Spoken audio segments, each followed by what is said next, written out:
Hello everyone, this is a book review of The Dark Valley by Piers Brendan. I've read, over half of it thus far, but I think a review is in order at this stage of the game. Mainly because so much ground has been covered that I've got kind of enough to say in order to try and keep this video as short and snappy as possible. So far, overall, I would give it kind of 4 stars, but with the proviso that it's sort of kind of 3.5 to 4 stars. Presumably, it's better than that, but I don't think it is. So, hey, I'm going to have my opinion. So, what do I get from this book? What will I take away from it? Well, it does do kind of pretty well what it says on the tin. It provides a panorama of the 1930s. So it is a panorama, I'm guessing, not perhaps the panorama. I mean, what this book does well is provide a good grounding in the fundamentals in play at the time in the more important countries of the world, up to a point, if I could put it like that. Yeah, I mean, it's written very well, it's very readable, and it's packed full of details, packed full of kind of things that make things jump and pop and shines lights here, there, and everywhere. But to sort of kind of try and understand it a little bit better and avoiding what it says on the back.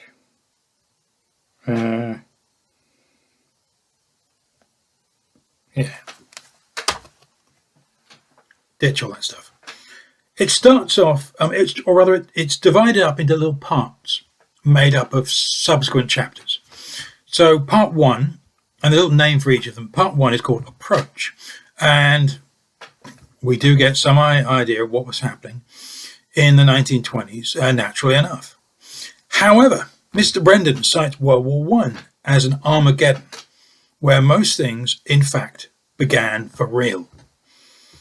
He mentions, in kind of evocative ways, the emergence of fascism and the rapid decline of Germany, and also the great turn that Japan took during the 1920s. Chapter 3 is called The Bane of Capitalism within this part 1. And it is here where Mr. Brendan falls into the trap. What it seems like to me anyway, he seems to fall into the trap of talking down England through various instances of misdirection, as well as some outright invention, as far as I can work out. So, if you got any better source of info, then I'm all ears, as it were. Please say so in the comments section below. But from my reading of it and my understanding of, what should we say,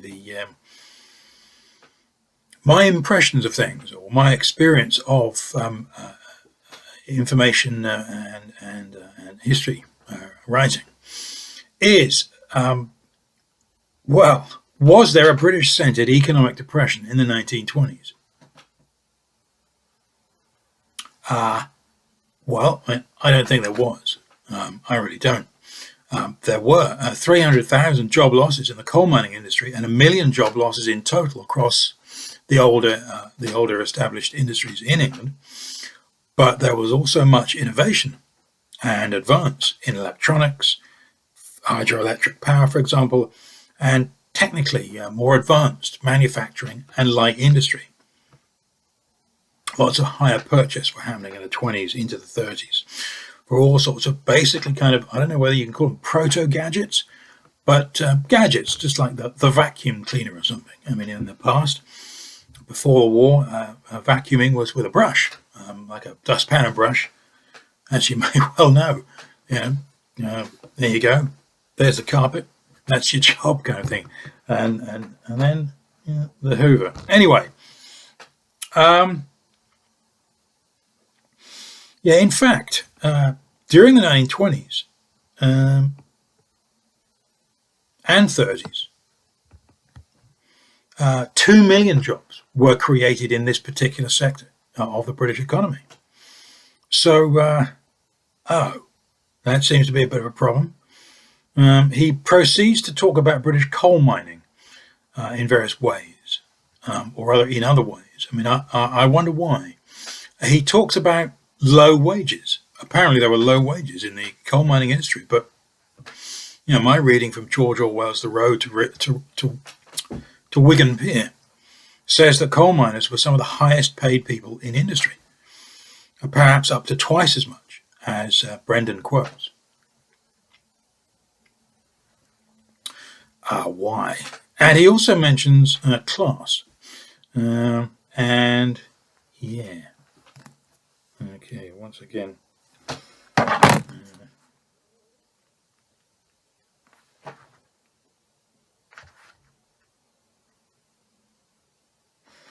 Yeah. Apparently people were rather class conscious. And that's what he says. He says class consciousness was second nature to Stanley Baldwin, the Prime Minister of the day, as to all Englishmen. Apparently. Which I don't think so at all. And it says here, he revealed it incidentally in such remarks as, quote, the intelligent are to the intelligentsia what a gentleman is to a gent.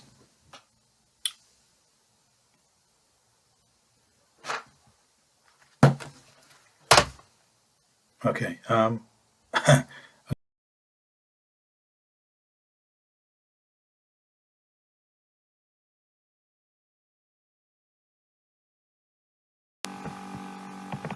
Yeah. He then turns to America. He breezes through old Puritanism, Prohibition, the Wall Street crash, the alleged degenerate, and radical urban culture, and states, quote, in America's house there were many mansions, and that included skyscrapers that were described by a French visitor at the time as the dwellings of the super trusts, and presumably with various annexes of bluegrass guitar music. By contrast, there was God, motherhood, and apple pie, and Arcadian simplicities.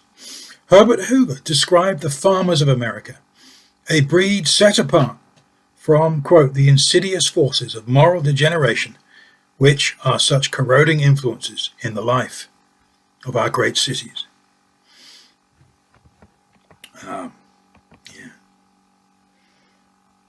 That's how to say that.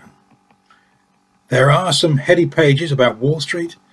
An Italian newspaper said, quote, with more authority than the League of Nations and with more subtlety than Bolshevism, another world power is making a direct appeal to the strongest instinct of human nature. The new power is Wall Street. Meanwhile, Paul Warburg said that if the orgy of unrestrained speculation were not stopped, it would bring about a general depression involving the entire country. Warburg also tried, and tried again, to persuade the leading big shots on Wall Street to bring some sanity to the financial marketplace. Alas, his words, of course, fell on deaf ears. He concludes the section. As the world plunged into an abyss, individuals were blown about like snowflakes. So that was part one. Part two is called The Abyss and proceeds into the American Depression. And I'm telling myself to quote from page 90 there. Peaceful protest was difficult. For in America's liberal democracy, by a sad paradox, the standard methods of maintaining social control were viciously authoritarian. Throughout the country, the police frequently employed terror and torture. The latter was euphemistically known as the third degree of pressure after arrest and incarceration. And it approached, as one critic said, quote, the ingenious cruelties of the Spanish Inquisition.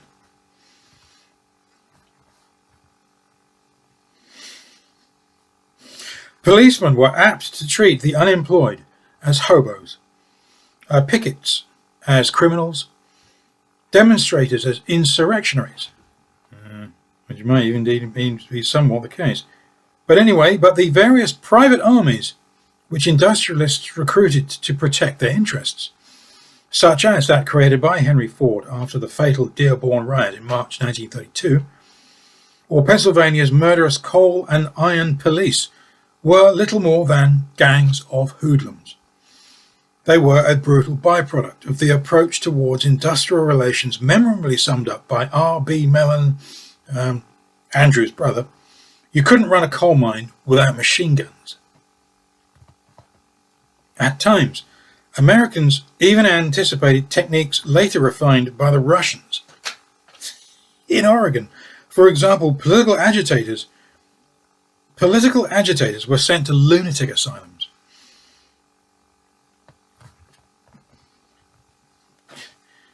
Yeah. Does Putin do that? I don't know. The prison authorities also meted out savage punishments to offenders, while the chain gang was a reversion to medieval barbarism. So was lynch law, which was by no means confined to the South.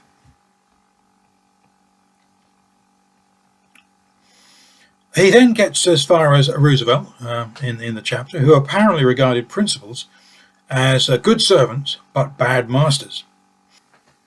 He then says that it was Roosevelt that abandoned his commitment to the League of Nations in order to appease isolationists. And thus, in 1932, the slogan "Happy Days" are here again.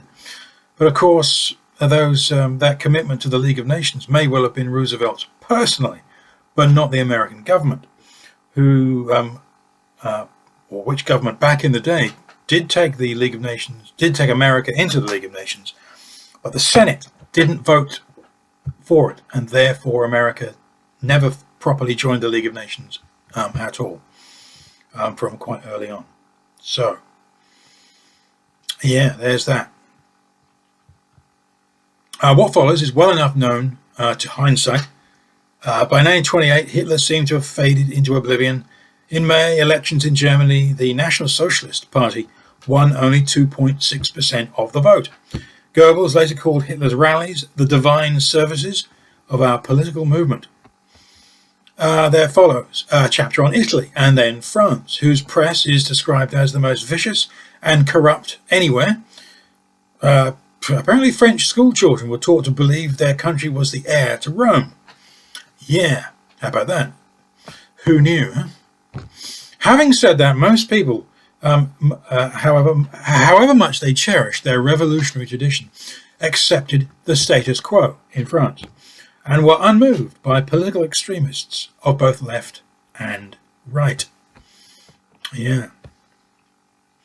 And then England, which had a very partial and somewhat ordered mutiny when pay was docked by up to 25%.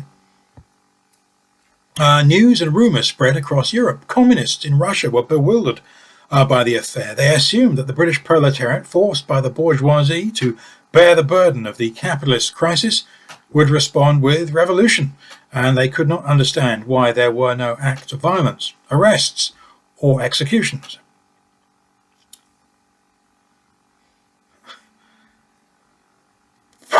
And then there is a very interesting chapter covering Japan, and then Soviet Russia, and so forth. Part 2 ends a little over halfway through, before Part 3, called Canyon, begins, which is only about Spain.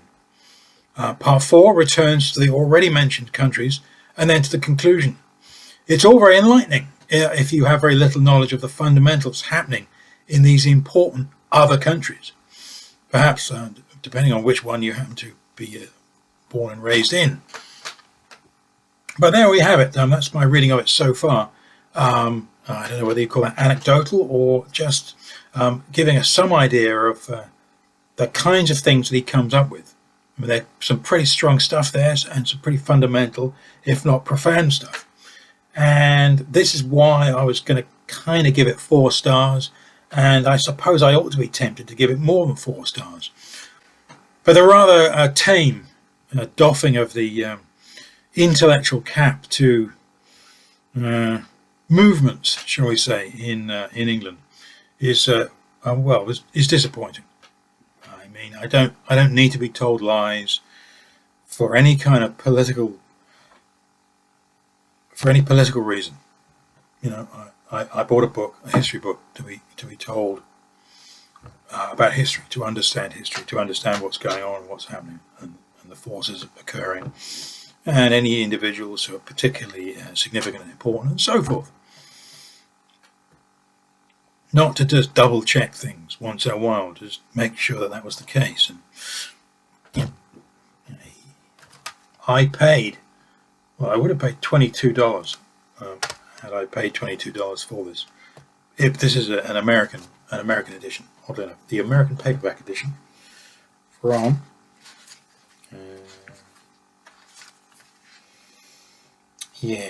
originally published by Random House in 2000, and this is a vintage version from 2002. So there it is, The Dark Valley. I kind of had a look at the second half of it, and it appears to be rather similar. So no doubt there's going to be lots of interesting stuff in here. The Dark Valley, a panorama of the 1930s by Piers Brendan, and that was my kind of one of my reads for Q4 Historathon 2025. Yeah.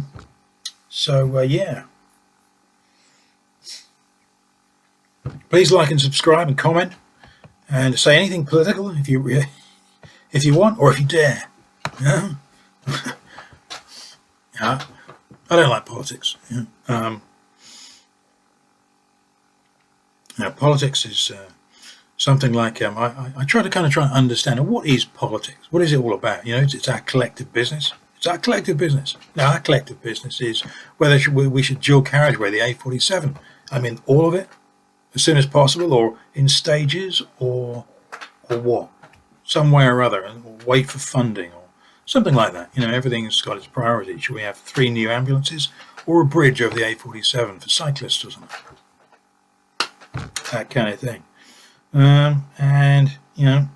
Apparently I was told by a senior person in the political world that politics is about whose side you're on.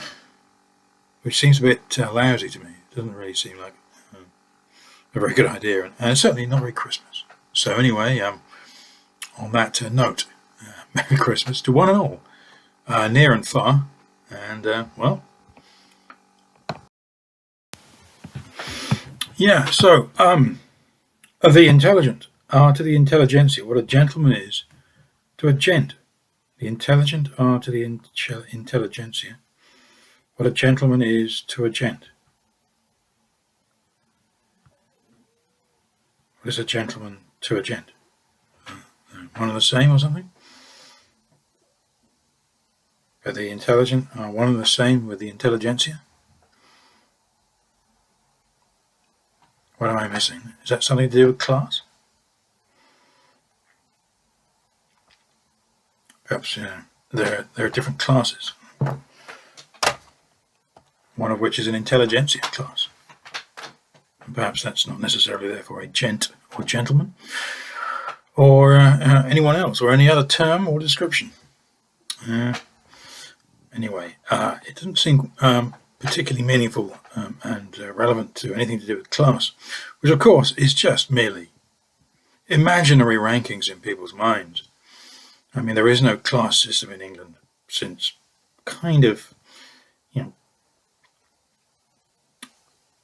since the early 15th century or something. There is no sort of juridical statute difference between people as there was in France up to the Revolution. There was no hard labour, forced labour for ordinary people up until the Revolution. There was no large aristocracy that was, I don't know, whether it was. 26,000 members of the aristocracy, none of whom paid any taxes at all. The people who paid the taxes in England were the property owners, were the gents, were the gentlemen of England. They paid the rates. Anyhow,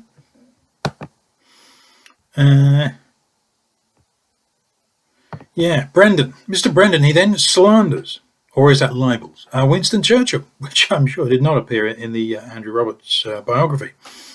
Something about behaving like a bit of a Napoleon, something like that. Maybe it's something to do with Dad's army. I don't know. But anyway, at least we have yet another example of Americans looting the English language, or rather English slang, for its own, and then making out like they invented it, which Americans are guilty of. Quote, BBC News was dope back in the England of the 1920s. Close quotes. It's just another example in my reading of things. But if I may, on page 59, he then takes down George V and the middle classes in England in one fell swoop. So let's take a look at that. Yeah. Still, there's no denying that the king, who modestly but accurately described himself as an ordinary little man, was often uncannily in tune with public opinion.